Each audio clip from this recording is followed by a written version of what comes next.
berada di sebuah museum tua, sunyi, dan di balik kaca ada boneka, tidak bergerak, tapi rasanya kamu sedang diawasi.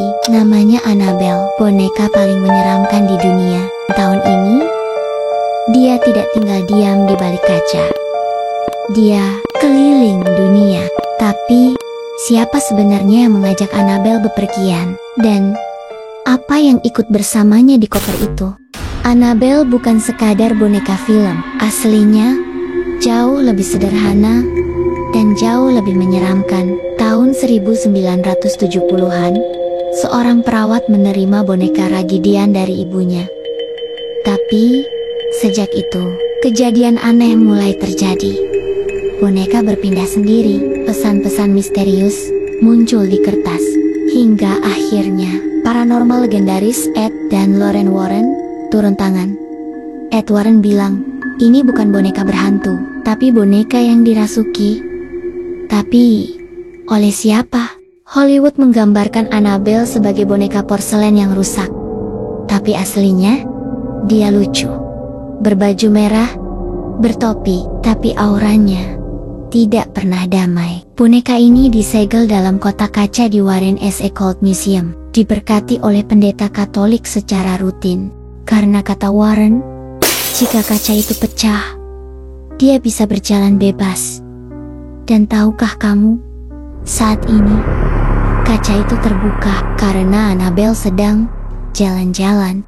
Tahun ini, boneka Annabelle ikut tur Devils on the Run dari Texas ke New Orleans hingga ke Connecticut. Dia dipajang di pameran, difoto, bahkan dibikin konten TikTok. Tapi ada hal yang tak dilihat kamera. Beberapa pengunjung lapor merasa pusing, mual, bahkan diganggu dalam mimpi. Jadi pertanyaannya, apakah hanya bonekanya yang keliling atau ada sesuatu yang ikut di dalam koper itu? Paranormal Sarah Wijayanto dan Demian Aditya terbang ke Amerika. Tujuan mereka bertemu langsung dengan Annabelle asli. Sarah mengaku ruangan itu berat, ada yang menatap, dan dalam satu momen dia merasa dipanggil, tapi tak terekam kamera. Apakah itu hanya sugesti? Atau Annabelle tahu dia sedang ditonton dari jauh oleh kita semua? Seorang pengunjung mengejek Annabelle. 3 jam kemudian, dia tewas dalam kecelakaan motor. Ed Warren menyebut itu kutukan energi negatif. Museum tempat Annabelle dulu disimpan kini ditutup. Tapi Annabelle masih aktif, lebih dari sebelumnya. Kenapa boneka ini tidak dibakar saja? Karena, katanya, bukan Annabelle yang akan terbakar, tapi yang membakarnya. Kamu percaya benda bisa menyimpan energi, bahwa niat jahat bisa menetap dalam sebuah benda dan berpindah tempat bersamamu lewat koper atau lewat layar HP-mu? Jangan terlalu lama menatap gambarnya, karena menurut cerita, Annabelle suka tahu siapa yang menatapnya terlalu dalam.